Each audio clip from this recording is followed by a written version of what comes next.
ओम श्री सिद्ध भैरवाय नमः. बघा आता कालचा व्हिडिओ झालेला आहे का इगतपुरी तालुका दक्षिण काशी त्यातला काही भाग सांगायचा राहून गेला. इगतपुरी तालुक्यामध्ये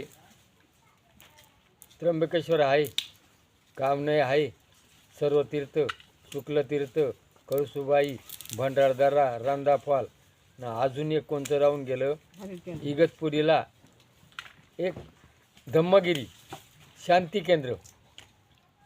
हे जे केंद्र आहे जगात एक नंबर आहे. तिथं माणसाच्या मनाला शांतता, तिथं नंबर लावा लागतो ऑनलाईन आणि तिथं फी बी काही नाही आहे. पण जगात तसं ठिकाण नाही आहे. बघा म्हणजे इगतपुरी तालुक्यात जगात नाही अशी वस्तू काय आहे? धम्मगिरी. इगतपुरी तालुक्यामध्ये 150 सेंटीमीटर पाऊस पडतो आणि इगतपुरी तालुक्याचं जे पडलेला पानसात वैतरणा नदीला धरण बांधून ते पाणी कुठे गेले? मुंबईला. मुंबईचे अख्खे लोक ते पाणी पितात. बाकीचे मुंबई इगतपुरी तालुक्याचे धरण आहेत, या धरणाचं पाणी कुठं गेले? मराठवाड्याला.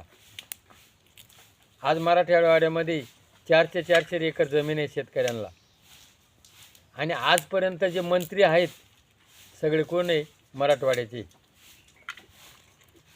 इगतपुरी तालुक्यामध्ये आजही एकही मंत्री झालेला नाही.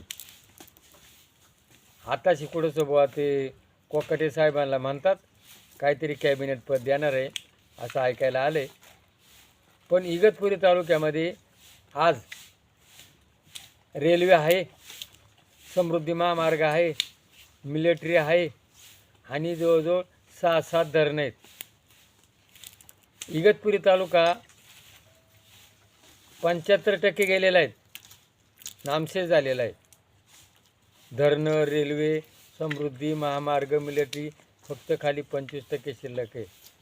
आणि इगतपुरी तालुक्यामध्ये जे लोक आहेत सगळे डोंगराळ भागामध्ये आदिवासी आहेत. डोंगरात राहतात, काहीतरी भाजी मिरची खातात आणि आपला उदरनिर्वाह करून आणि एकदम शांततेनं राहतात. म्हणजे पूर्वी जे ऋषीमुनी होते त्या पद्धतीनं आज इगतपुरी तालुक्याच्या लोकांचं जीवन आहे. पण तरी ते सुखात समाधानात राहतात. म्हणून अशा या इगतपुरी तालुक्यामध्ये सिद्ध भैरवनाथ खेड भैरव इथे आलेला आहे. तो शंकराचा अवतार आहे, आपलं कुळदैवत आहे आणि ते कुळदैवत आपल्या देवाऱ्यात आहे. आणि इथं ही देवबेटवाची जागा आहे, ही जेजुरी तुळजापूर. म्हणून प्रत्येक पर्यटकाला किंवा भाविकांना मी आठवण करून देतो का इगतपुरी तालुक्यामध्ये 60 ठिकाणे आहेत.